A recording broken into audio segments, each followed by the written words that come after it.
প্রায় ২০০ বছর আগের এই জাহাজটি অনেকগুলো সোনার বার নিয়ে মাঝ সমুদ্রে হারিয়ে যায়।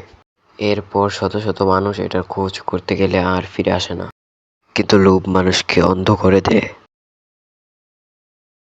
তাই একটি দল পরিকল্পনা করে জাহাজটিকে খুঁজে বের করবেই। আর এই দলটি ছিল খুবই পাওয়ারফুল। তারা আন্তর্জাতিক গোয়েন্দা সংস্থার হয়ে কাজ করত।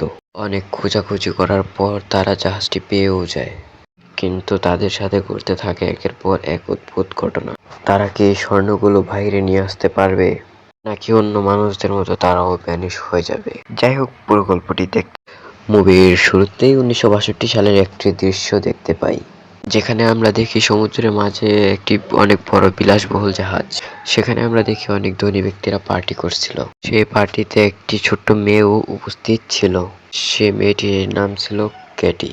তাকে দেখে বোঝা যায় সে খুবই আনইজি ফিল করছিল।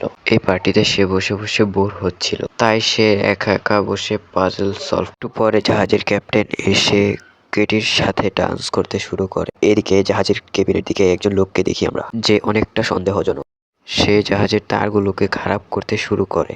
ফলাফল হিসেবে একটি সৌর তার এখানে থাকা সবার মাঝ থেকে চলে যায়। তাই সেখানে ডান্স করতে থাকা সবার দেহ দুই ভাগে ভাগ হয়ে যায়। এখানে থাকা সবাই ভয়ঙ্করভাবে মারা যায়। শুধুমাত্র কেটি বেঁচে যায়, কারণ তার হাইট অন্যদের তুলনায় ছোট ছিল। সে যখন ক্যাপ্টেনের দিকে তাকায়, সে দেখতে পায় ক্যাপ্টেনের চেহারা দুই ভাগে বিভক্ত হয়ে গেছে। এই সব দেখার পর কেটি হতভম্ব হয়ে যায়। এরপর আমরা বর্তমানে একটি দৃশ্য দেখতে পাই, যেখানে আমরা সমুদ্রের মাঝখানে একটি সাহায্যকারী দল দেখি। এই দলটির কাজ ছিল সমুদ্রের মাঝখানে আটকে যাওয়া জাহাজ বের করা, তাদের সাহায্য করা। এই কাজ করার কারণে খুব ভালো মানের বেতন পেত। একটি মিশনে সফল হওয়ার পর তারা সবাই মিলে পার্টি করতে থাকে। তাদের সদস্যর সংখ্যা ছিল 6 জন। তাদের মধ্যে একজন ছিল মহিলা সদস্য, একজন ছিল ক্যাপ্টেন। তাদের মধ্যে যে মহিলা সদস্য ছিল তার নাম হলো এফ। এছাড়াও আরো 4 জন সদস্য ছিল তাদের দলে। তারা সবাই মিলে আলোচনা করছিল। তখন জ্যাক নামে একটি লোক তাদের কাছে আসে। জ্যাক বলে সে আবহাওয়া অধিদপ্তরে কাজ করে। সে সমুদ্রের মাঝখানে একটি জাহাজ দেখেছে, যেটা সমুদ্রের মাঝখানে আটকে আছে। জ্যাক আরো বলে এই জাহাজ বের করতে পারলে এই জাহাজের মালিক সে হবে, কিন্তু জাহাজে টাকা পয়সার মধ্য থেকে তাকে 20% দিতে হবে, কারণ এই জাহাজের ব্যাপারে সবাইকে জানিয়েছে। ক্যাপ্টেন তখন অন্য সদস্যদের সাথে আলোচনা করে। প্রথমে এই কাজ করতে রাজি হয় না তারা, বলে তারা তো আরো অন্য কাজ করছে, তাহলে এই কাজটি করার কি দরকার। ক্যাপ্টেন তখন বলে জাহাজ থেকে যে টাকা পাওয়া যাবে তা থেকে সমান 6টি ভাগে ভাগ করে নিবে। এই কথা শুনে সবাই রাজি হয়ে যায়। ক্যাপ্টেন জ্যাককে বলে আমি তোমাকে 20% দিতে পারবো না, আমি তোমাকে 10% দিতে পারবো। জ্যাক তখন রাজি হয়ে যায়। পরের দৃশ্যে দেখতে পাই সবাই জাহাজের উদ্দেশ্যে রওনা হয়েছে। তারা জাহাজের লোকেশনে পৌঁছায়, কিন্তু সেখানে জাহাজ দেখতে পায় না। মনে হয় যেন জাহাজটি কোথাও উধাও হয়ে গেছে। হঠাৎ করে তারা দেখতে পায় জাহাজটি তাদের নৌকার সামনে এসেছে। এই কারণে জাহাজের সাথে নৌকার একটি ধাক্কা খায়, কিন্তু সেখানে থাকা কারো কোনো ক্ষতি হয় না। এটা মূলত সেই জাহাজটা ছিল যেটাকে আমরা গল্পের শুরুতে দেখেছিলাম, যে জাহাজটিতে ক্যাটিও ছিল। তখন তাদের ক্যাপ্টেন তাদেরকে বলে এই জাহাজ 40 বছর আগে উধাও হয়ে গেছিল। জ্যাকের সাথে ওই দলের একজন অপেক্ষা করছিল নৌকার মধ্যে, আর অন্য সদস্যরা জাহাজটি পরীক্ষা করতে যায়। জাহাজে আমরা ঠিক সেই পাজেলটি দেখতে পাই, যেটা ক্যাটির হাতে ছিল। হঠাৎ করে সে পাজেলটি অটোমেটিক ওয়েলকাম লিখে দেয়। এখানকার কর্মকাণ্ড দেখে মনে হচ্ছিল কোনো এক অদৃশ্য শক্তি তাদেরকে স্বাগতম জানাচ্ছে। ক্যাপ্টেন সেখানে থাকা অন্য সদস্যদের বলে জাহাজটির জং ধরার কারণে দুর্বল হয়ে পড়েছে, তাই তোমাদের সাবধানে চলাফেরা করতে হবে। তারা একটু সামনে যাওয়ার পর তাদের এক সদস্য জাহাজটির এক জায়গায় ভেঙে পড়ে যায়। সৌভাগ্যক্রমে এফ তাকে ধরে ফেলে। এফ নিচে কেটিকে দেখতে পায়, কিন্তু সে কিছুক্ষণের মধ্যে অদৃশ্য হয়ে যায়। সেখানে থাকা অন্য সদস্যরা তাদের দুইজনকে উপরে টেনে তুলে। এফ ভাবে সে ভুল কিছু দেখেছে। কিছুক্ষণ পরে তারা একটি ডিজিটাল ঘড়ি দেখতে পায়। সেটি ছিল খুবই রহস্যজনক, কারণ যখন এই জাহাজটি উধাও হয়ে গিয়েছিল তখন ডিজিটাল ঘড়ি আবিষ্কারই হয়নি। তারা দুইজন খাবারের জন্য রান্নাঘরে যায়। তারা সেখানে খাবার খুঁজে পায়, আর সেই খাবারের স্বাদটা অন্যরকম ছিল। কিন্তু একটু পরে দেখে তারা আসলে খাবার নয়, পোকামাকড় খাচ্ছিল। এটা দেখার পর তারা দুইজনে বমি করতে শুরু করে। তখন আমরা বুঝতে পারি আসলে এটা কোনো সাধারণ জাহাজ নয়, মূলত এটি একটি ভুতুড়ে জাহাজ। আর এই জাহাজে ঘটে যাওয়া সমস্ত কাজ ছিল ভূতের। এইদিকে লিডার জাহাজের ক্যাপ্টেনকে দেখতে পায়, তারা দুইজনে একসাথে বসে মদ্যপান করছে। অন্যদিকে আমরা দেখি এফ কেটিকে খুঁজতে খুঁজতে ঘরের ভিতরে আসছে।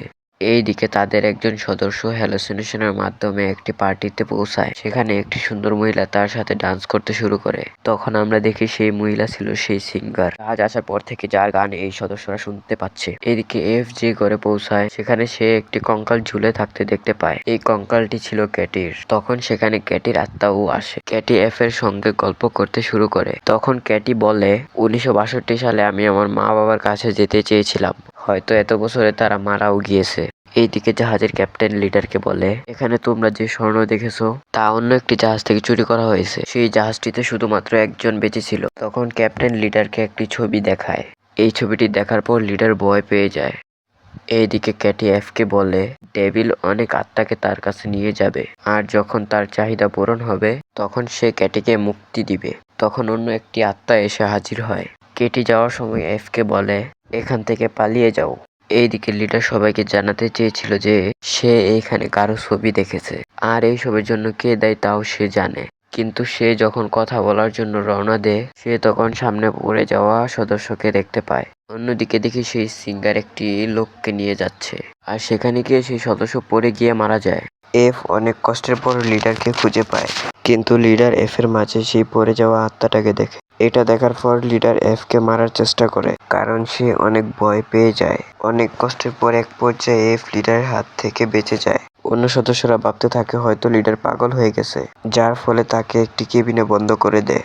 এরপর সবাই মিলে নৌকা ঠিক করতে থাকে। এইদিকে এফ ক্যাটির আত্মাকে দেখতে পায়। ক্যাটির আত্মা ছিল একটি ভালো আত্মা। সে এফ কে একটা পার্টিতে নিয়ে যায় যেখানে তাদেরকে মেরে ফেলা হয়েছিল। এখানে আমরা দেখি সেখানকার রাঁধুনি সবার খাবারের মধ্যে বিষ ঢেলে দিচ্ছে, যার ফলে সেখানে থাকা বহু যাত্রী মারা যায়। এই সব কাজ পরিচালনা করছিল জাহাজে থাকা একটি দল। সুইমিং পুলের পাশে থাকা যাত্রীদেরকে তারা গুলি করে মেরে ফেলেছিল। এই কারণে সুইমিং পুলের পাশে এফ অনেকগুলো বুলেট দেখে। এমনকি তারা ক্যাটিকেও ছাড় দেয়নি, তারা তাকে মেরে ঝুলিয়ে রাখে। জাহাজে থাকা সকল সদস্যকে মারার পর একে অপরকে মারতে শুরু করে। তখন আমরা জানতে পারি সমস্ত ঘটনা আসলে জ্যাক করেছিল।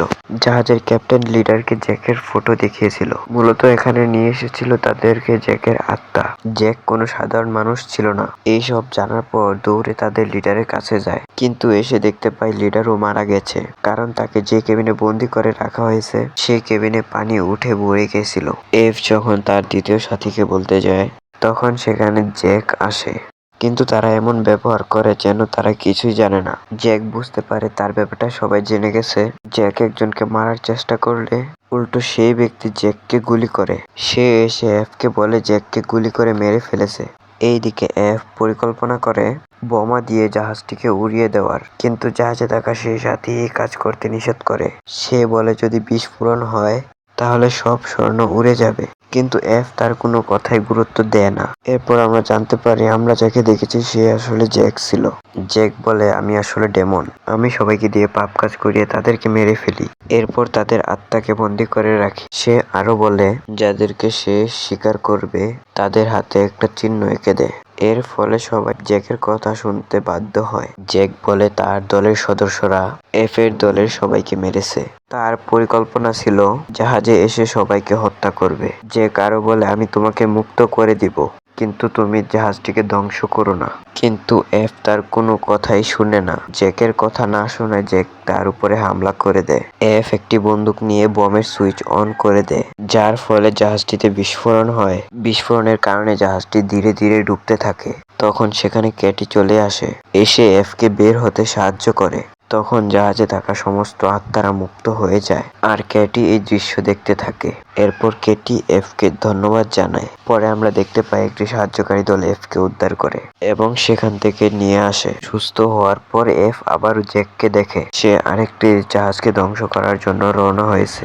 এই জাহাজটিতে অনেকগুলো স্বর্ণ নিয়ে যাচ্ছিল, যেন মানুষ স্বর্ণের লোভে পড়ে একে অপরকে হত্যা করে। জ্যাককে দেখার পর সে জোরে জোরে চিৎকার করে ওঠে, আর এখানেই মুভিটার সমাপ্তি ঘটে। তো ভিউয়ার্স, কেমন লাগলো আজকের গল্পটা অবশ্যই কমেন্ট করে জানাতে ভুলবেন না। এমন একটি জাহাজের খবর যদি আপনার কাছে থাকতো তাহলে আপনি কি করতেন? কমেন্ট করে জানিয়ে দেন। আর ক্ষমা চেয়ে নিচ্ছি ভিডিওর মধ্যে নয়েজ আসার জন্য। আপনারা যদি সাবস্ক্রাইব করেন তাহলে এই ধরনের ভিডিও বানাতে উৎসাহিত হই।